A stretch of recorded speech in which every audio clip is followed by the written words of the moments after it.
everyone, I'm Harshika Narula and I'm from grade 8A, the Lexicon International School, Kalyani Nagar. So today I have made a project. It is called the Student Enrollment Form. So basically this is a form that connects to a table. So we all must know about models and tables, the tables we use in the Django code.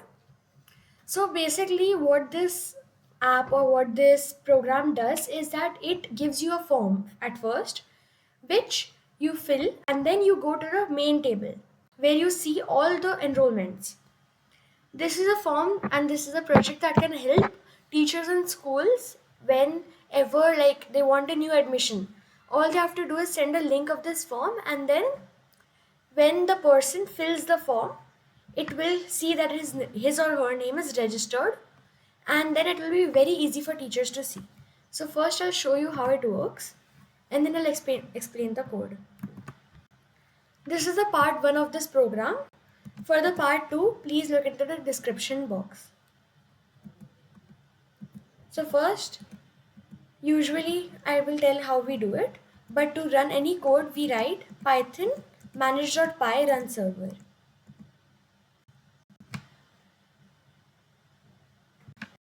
Now you can see I got a link. I will just copy the link or click on the link, and then I will go wherever I want to, and then I will paste it. So as you can see, I get a form over here. It says student enrollment, and it is asking for my first name. I will give Harshika, last name Narula, contact number you can put any random, it should be 10 digits, and email ID any. So why now you'll ask me, here is the submit button and everything, but why is this showing no data found? It's just a momentum that I've written. It has no value. Then I'll click on submit. Now you can see I've transferred to another page where I can see all the entries. So before this also I made an entry and I put the same data. I will just try to put another now. So instead of this I will write 000.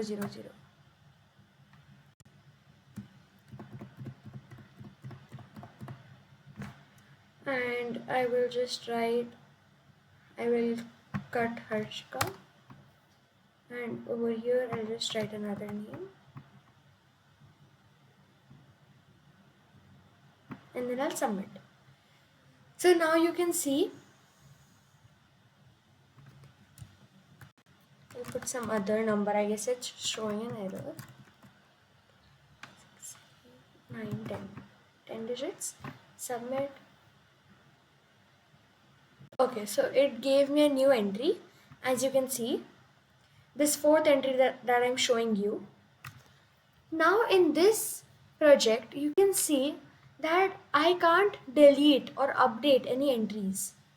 So for that I have another project that I will be sharing with you in my later videos. So please look into my channel, you will find the videos. And now I'll show you the code. So first what we are going to do is we're going to make a project. So I've already made a project, so you can make a project, and then in the terminal, which is on the bottom left corner, you can see here the terminal, you will click on it and then you will get a line like this. On that you have to write pip install Django and then enter it. It might take 1 or 2 minutes to install Django, and then it will be done. After that you need to write start. I will just show you all the commands. So it is Django admin start project website. So what does this line mean? This line means that I'm starting this directory, which is already an inbuilt function of Django. Then next I will write cd website to show now that in this website I'll be working. So I want the other directories to be made in this website. So I did cd website, and then I made an app, which is an app or home app, whatever you want to call it, and I named it ape double p, which is literally the spelling of app. And then all this app forms that you can see, I've not made all of them. I've just made some changes, and I've only made form.py and urls.py. So that's what we will be doing next. You go to app, you will do a right click, you will make a new Python file, and then you will name it, the first one URLs and the second one form. Then you will go to the main website, you will do a right click, make a new directory, and you will name it template. I already have it made. So you will make a template, and inside that you will make two HTML files.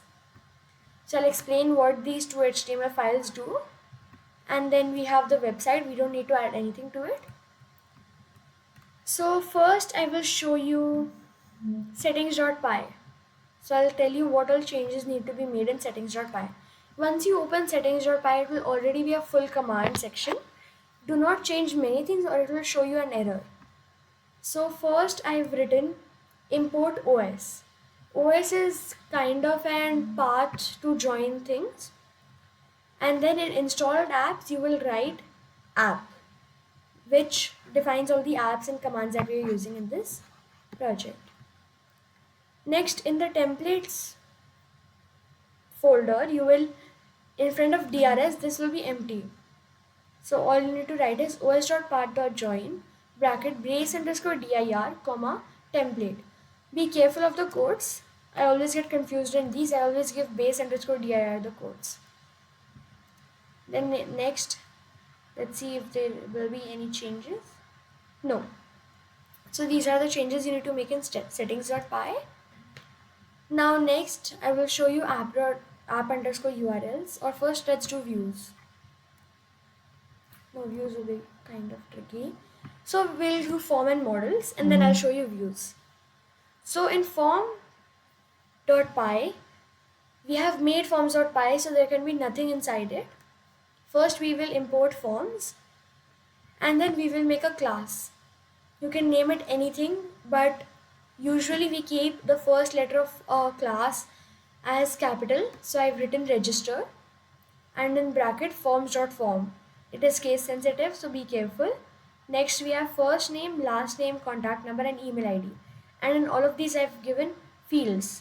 So to use a field, you need to write forms dot and whichever field you want to use. So as we know, names are usually with characters. So I've used char field, which is character field. And in contact number, I don't need letters. Instead, I need numbers. So I've written integer field. There's also an email field that I will tell you about later, but it is a little tricky to use. So now let's go to models. Models is kind of similar. First, we will write from django.db, which is DB stands for database. So wherever you see DB, you might have even seen over here, somewhere it is db.sqlite3.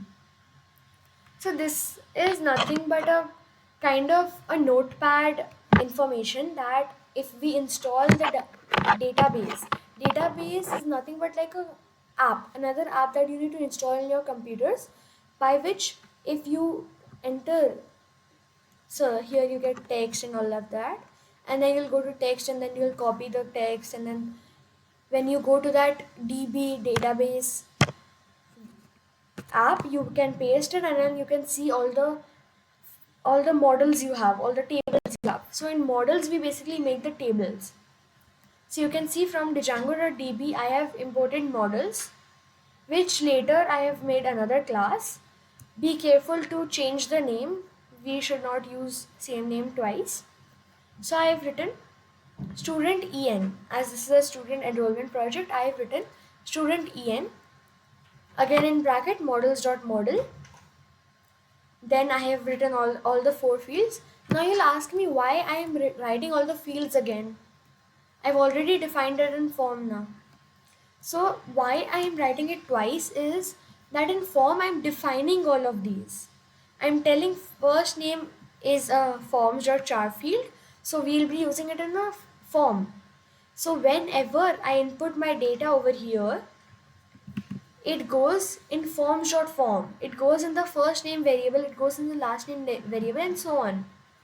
And in models, what I'm doing is I'm using the same name. So you need to be careful to write the exact same name. It is also case sensitive. So I'll be using the same name is equal to models.charfield.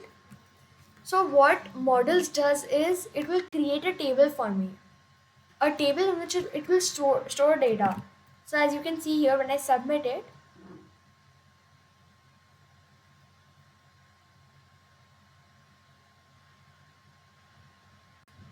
okay, some error is coming, we'll see later.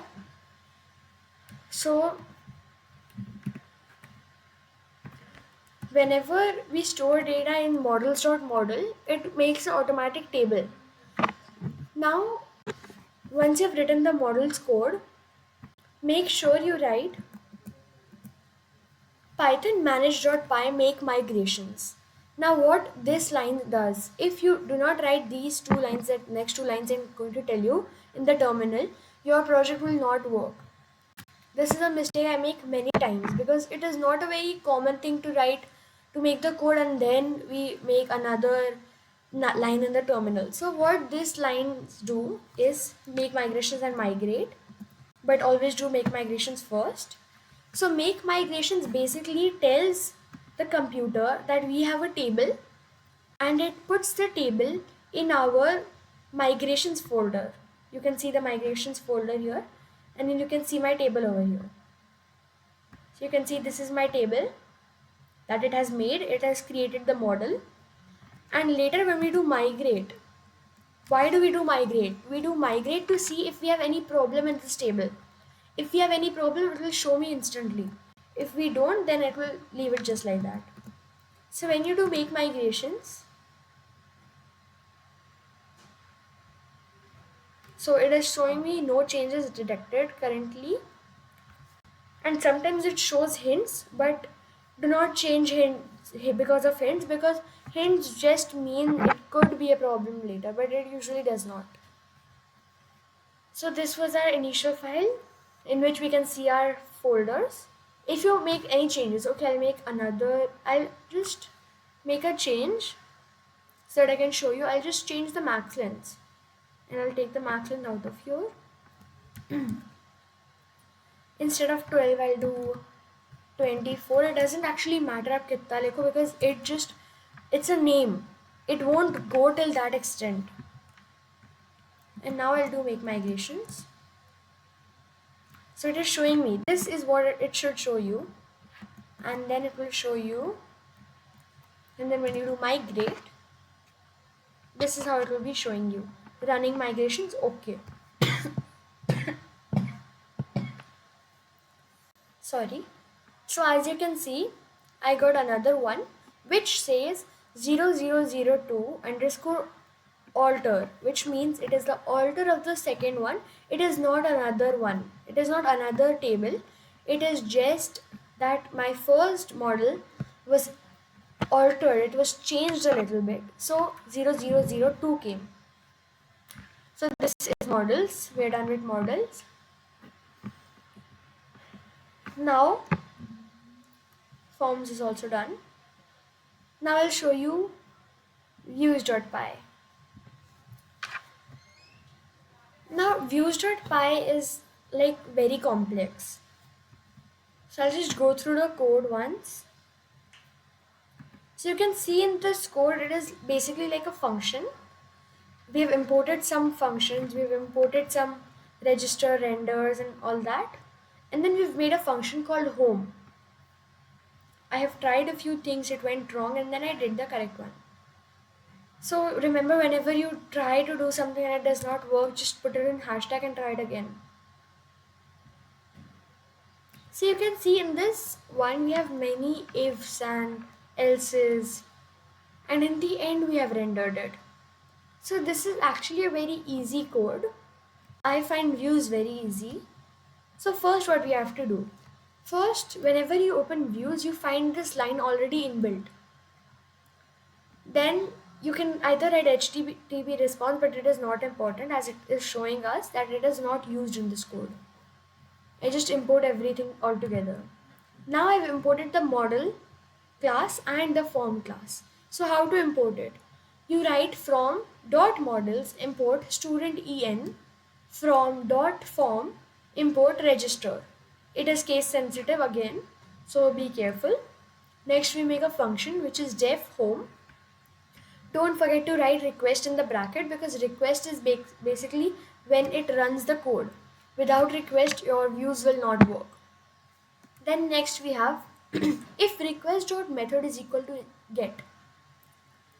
So this line is a very common line in views because what it means, I'll tell you.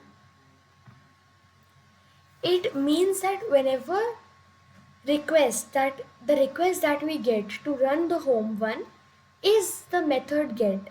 So you have to be careful whenever you make the HTML form. If you're using get, then you have to write get over here. If using post, then you'll write post over here. It will be all capital, but I'm using get right now, so I'll just keep it to get. And then the next line is register is equal to register bracket request dot get. So what we are doing over here, in this line we are making a variable of all the data we get from the form. As you can see here, as I told you in the form, we get all the values. So we are just fetching the values in here. And then we are writing if register dot is underscore valid bracket means if the data that we've got is valid. If it is valid, then only we can work on it. If in contact number, for example, we gave letters, so we should not be working on it. It is wrong. It should show the user that you have entered wrong data. So that's what will happen. That's why we have the isValid function. IsValid function is already a function in Django that we just call every time we want to check if it is valid. Otherwise, we'll have to write a very big code. Next, I've made a few variables that have dot cleaned data. So what does cleaned data means? Cleaned data means that if we have data in first name, we want it in FNM. And then we will clean the first name first. Then after we have fetched the value, it should be cleaned. It should be deleted. If the user goes again on that page, he should not be able to see it. If we don't write cleaned underscore data, every time you go, you'll already get it. As we see in some website, whenever we have to put ID and password, every time we have to write it ourselves. If it is already there, we just have to click on submit. And that way it will be easily hacked or anyone can easily access our accounts. Then next we have print. So it's not important to print, I just printed it to see. I'll show you. One of them must be up.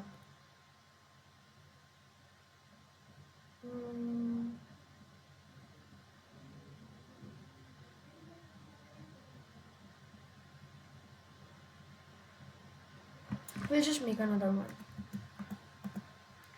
We'll do run server. We'll go and refresh it.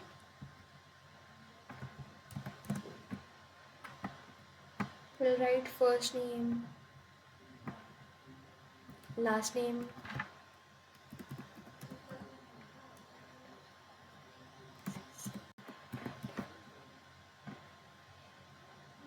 email ID random, and submit. Now if you see over here, it is showing me the data I just submitted. It is showing me in the perfect order: first name, last name, contact number, and email ID. After that, I have done s.save. In the variable I just saved it, in the variable I saved the data. I'm saving it completely so that I can use it later on. In the next line, I have made another variable called stud, and it has objects.all. That means it has all this data. Then I have done return.render. Be careful where you're writing return.render. It should be inside this if is valid loop. So it will go to the display and stud underscore stud. So we're passing this objects.all. In s.save, we just save the last one, which we've just written. And in stud, we are taking all the objects because we don't want to see only one.